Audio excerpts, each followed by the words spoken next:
여호수아의 말씀입니다. 그 무렵 여호수아가 백성에게 말하였다.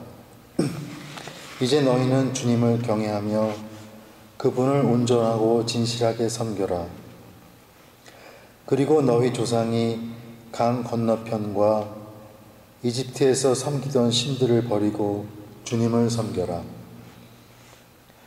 만일 주님을 섬기는 것이 너희 눈에 거슬리면 너희 조상들이 강 건너편에서 섬기던 신들이든 아니면 너희가 살고 있는 이 땅 아모리족의 신들이든 누구를 섬길 것인지 오늘 선택하여라. 나와 내 집안은 주님을 섬기겠다. 그러자 백성이 대답하였다. 다른 신들을 섬기려고 주님을 저버리는 일은 결코 우리에게 없을 것입니다. 우리와 우리 조상들을 이집트 땅에서 종살이하던 집에서 데리고 올라오셨으며 우리 눈앞에서 이 큰 표징들을 일으키신 분이 바로 주 우리 하나님이십니다. 그분께서는 우리가 걸어온 그 모든 길에서 또 우리가 지나온 그 모든 민족들 사이에서 우리를 지켜주셨습니다. 또한 주님께서는 모든 민족들과 이 땅에 사는 아모리족을 우리 앞에서 몰아내 주셨습니다. 그러므로 우리도 주님을 섬기겠습니다. 그분만이 우리의 하느님이십니다. 그러자 여호수아가 백성에게 말하였다.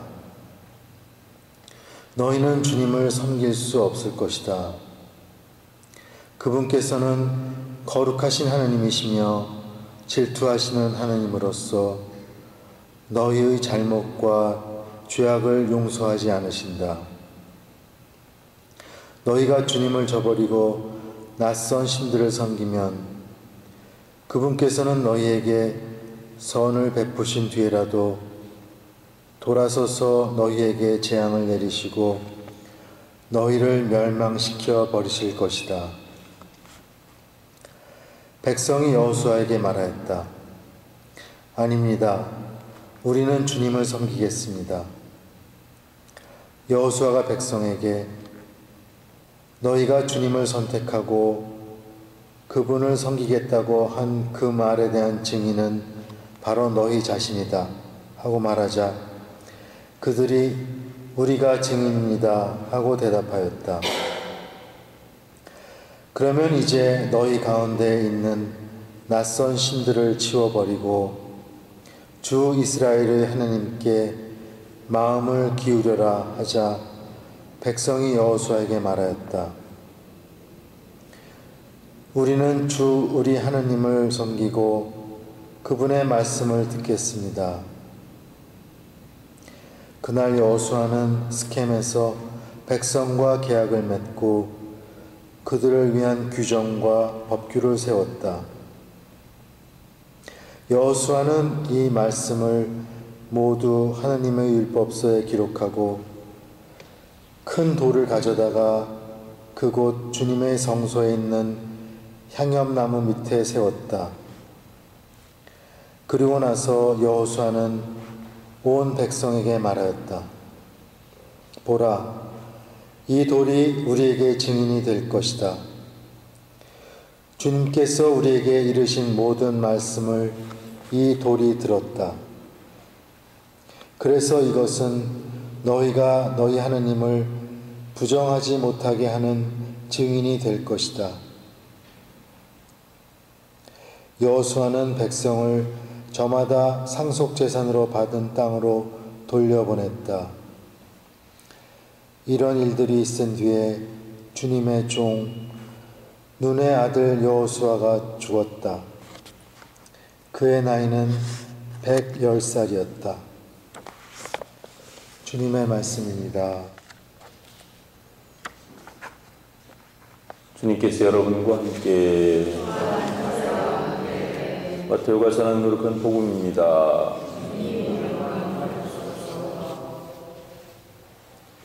그때 사람들이 어린이들을 예수님께 데리고 와서 그들에게 손을 얹어 기도해 달라고 하였다. 그러자 제자들이 사람들을 꾸짖었다. 그러나 예수님께서는 이렇게 이르셨다. 어린이를 그냥 놓아두어라. 나에게 오는 것을 막지 마라. 사실 하늘나라는 이 어린이들과 같은 사람들의 것이다. 그리고 그들에게 손을 얹어 주시고 나서 그곳을 떠나셨다.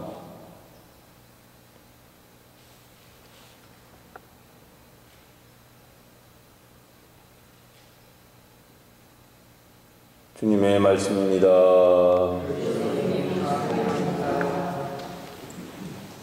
예, 우리는 며칠 전에 마태복음 18장 3절에서 어린이에 관한 그런 이야기를 복음으로 들었습니다. 거기에서는 너희는 회개하여 어린이와 같이 되지 않으면 결코 하늘나라에 들어갈 수가 없다, 이렇게 이야기를 했습니다.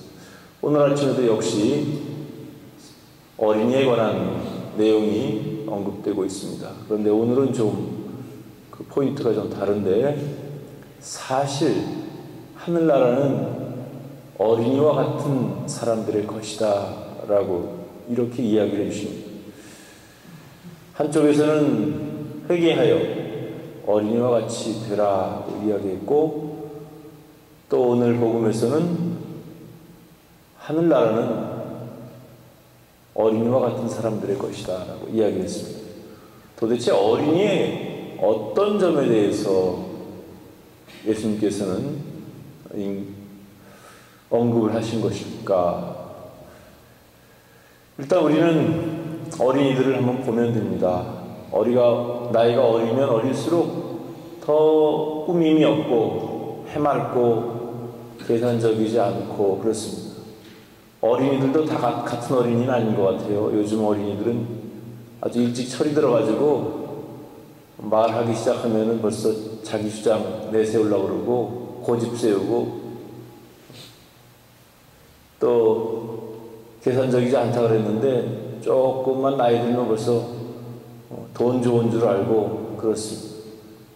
그래서 사실은 우리가 지금 만나고 접하는 그런 어린이들보다는 훨씬 더 오리지널적인 어린이, 즉 다시 말하면 그냥 어린이라는 낱말이 가지고 있는 이미지, 그 이미지에 가까운 것을 상상하면 될 거라고 생각을 합니다. 사실 나이가 어리면 어릴수록 부모에 대한 의존도가 굉장히 큽니다. 그래서 어렸을 때는 부모 말도 잘 듣고 부모가 없으면 죽는 줄 알고, 그래서 항상 부모가 최고인 줄 알고 부모에게 매달리고, 뭐 아쉬운 거 있으면 또 필요한 거 있으면 늘 부모에게 매달려서 달라고 합니다. 그러나 조금 나이가 들어서 이제 청소년이 되고 그러면 우리 부모가 내가 어렸을 때 생각했던 것보다 그렇게 전지전능한 사람은 아니구나 생각을 해가지고 이제 자꾸만 그 영역을 벗어나려고 하는 그런 시도들을 하게 됩니다.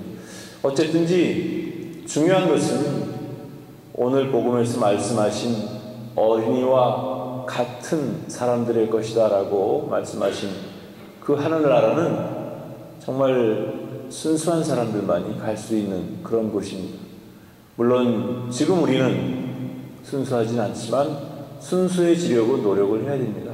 그 노력하는 그 자체가 하느님께 대한 온전한 내맡김입니다. 어린이들이 그래 한 것처럼 우리 자신들도 하느님께 온전히 내맡길 수 있어야 돼요. 그리고 하느님께 내맡기고 나서도 불안한 것이 아니라 온통 편안해질 수 있는 그런 신앙생활을 해야 되지 않을까 하는 생각을 합니다. 사실 우리는 각자 자기의 능력과 자기의 노력과 자기의 힘으로 세상을 살고 있다고 착각하고 있는지 모르겠습니다. 물론 우리가 아무것도 안 하고 그냥 두루넣어가지고 입만 딱 벌리고 있다고 해서 모든 일이 다 해결되는 것은 아닙니다.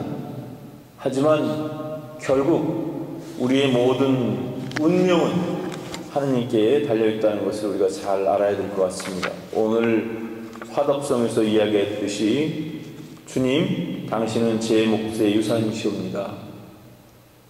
주님이 유산일 수 있는 사람, 그래서 행복한 사람, 그런 사람이 되어야 되는 것입니다. 그리고 또 첫 번째에서 주님, 당신은 제 몫의 유산, 저의 잔, 당신이 제 운명의 제비를 쥐고 계시나이다 그랬습니다. 당신이 제 운명의 제비를 쥐고 계시나이다. 사실 그렇습니다. 인간이 정말 발버둥 치고 뛰어봤자 너무나 초라하고 한계가 분명하게 드러나고 있는 우리 자신들입니다. 하지만 전능하신 하느님, 우리의 아버지신 하느님, 내 몫의 유산이신 하느님께 모든 것을 다 맡기고 나면 편안해질 수 있습니다. 물론 그렇다고 해서 하느님이 모든 걸 다 뚝뚝 다 해결해 주시고 다 해주신다는 그런 의미는 아닙니다. 하지만 적어도 우리는 하느님께 대한 신뢰를 통해서 우리의 마음의 평화를 되찾을 수 있을 것입니다. 요즘 하루하루 살아가는 것이 결코 쉽지 않은 그런 세상에서 또 그런 삶을 살고 있는 우리 자신들입니다. 이럴 때일수록 하느님께 더 간절히 매달리고 내어 맡기고, 그래서 하느님만이 내 운명의 제비를 쥐고 계신 분이라는 사실을 더 깊이 깨닫고 그분을 향하는, 그분을 믿고 따르는 우리 신앙인들이 되었으면 합니다.